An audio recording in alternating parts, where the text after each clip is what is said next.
এখন রসগুলো আমি একদম নিংড়ে নিচ্ছি, ব্লেন্ডার করলাম না, ব্লেন্ডার করলে বিচিগুলো গুঁড়ো হয়ে যাবে, তারপরে সাবাগুলো চলে আসবে। সেজন্য আমি চিপে নিয়েছি একটা জালি ব্যাগে করে। তারপরে দিয়ে দিচ্ছি গুঁড়া দুধ 2 চামচ, বড় চামচের 2 চামচ, সাথে একটু বিট লবণ দিলাম আর 2 চামচ পরিমাণ চিনি দিলাম। তরমুজটা ভালো মিষ্টি ছিল, চিনিটা আপনার ইচ্ছা মতো দিতে পারেন। আর গুঁড়া দুধও কিন্তু একদম ছোট প্যাকেটেও পাওয়া যায় 20 টাকা করে। তো আপনার হাতের নাগালে কিন্তু সব কিছু পেয়ে যাচ্ছেন। এরকম করে যদি একটা আইসক্রিম বানিয়ে দিতে পারেন তাহলে আপনার ফ্যামিলির মানুষ খেয়ে ধন্য হয়ে যাবে এরকম গরমের মধ্যে। আর এখন কিন্তু বৈশাখ মাস, ঘরে ঘরে সবারই ধান আছে, সবারই ধান উঠবে।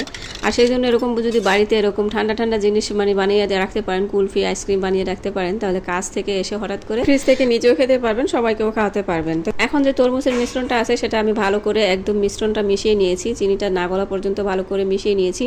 মিশিয়ে নিয়ে এখন একটা আইসক্রিমের মোল্ডের মধ্যে ঢেলে নিলাম।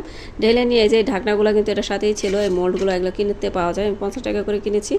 আর এখন দিয়ে তারপর এগুলো আমি ফ্রিজে রেখে দিব একদিনের জন্য। আগের দিন পেতেছি, পরের দিন খাবো। এই ধরনের আইসক্রিম কুলফি যদি আপনার বাচ্চার হাতে তুলে দিতে পারেন, তারা কি পরিমাণ যে খুশি হবে, কি পরিমাণ যে লাফ হবে এই খুশিতে। কারণ তারা কিন্তু আইসক্রিম খেতে বেশি পছন্দ করে। আর আমার বাড়িতে কিন্তু আইসক্রিমের একদম এক একটা জোক। শুধু বাচ্চাদের কথা বললে হবে না, বড়রা কিন্তু ভীষণ পছন্দ করে। যে কোনো জিনিস আপনি বাসায় একটা তৈরি করবেন, নিজের কাছেও ভালো লাগবে।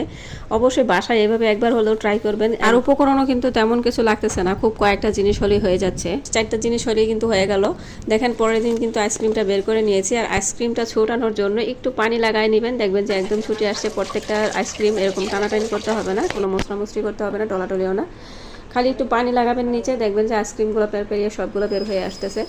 এখন আইসক্রিমগুলো আমি বের করে নিয়েছি, দেখেন কি সুন্দর দেখাচ্ছে। দেখেন তো কত সুন্দর দেখাচ্ছে আইসক্রিমগুলো, দেখলেই কিন্তু শান্তি লাগতেছে। আর এখন খাওয়ার পালা, দেখবেন যে আমার কোনো চান্স নাই, এখন এক একজন কিন্তু এক একটা নিয়ে দৌড় দিবে। আর এই তো ওদের সামনে দিয়ে দিচ্ছি আইসক্রিমগুলো। আর যদি বাড়িতে এরকম আইসক্রিমের কোনো মোল্ড না থাকে তাহলে কোনো চিন্তার বিষয় না, যে কোনো কিছুতেই আপনি করতে পারবেন। আমি একটা গ্লাসের মধ্যেও কিন্তু ঢেলে দিয়েছিলাম। এই যে দেখেন এখানে একটা কাঁটা চামচ ঢুকিয়ে দিয়েছি আর এই যে আইসক্রিমটা ঢুকিয়ে দিয়েছি। এখন খাওয়ার পালা। আপনি বাসায় যদি যে কোনো কিছু থাকে সেটার মধ্যেই দিতে পারেন, কোনো সমস্যা নেই। কারণ আইসক্রিম বাসায় তৈরি করবেন, মোল্ড থাকতে হবে এমন কোনো কথা নেই।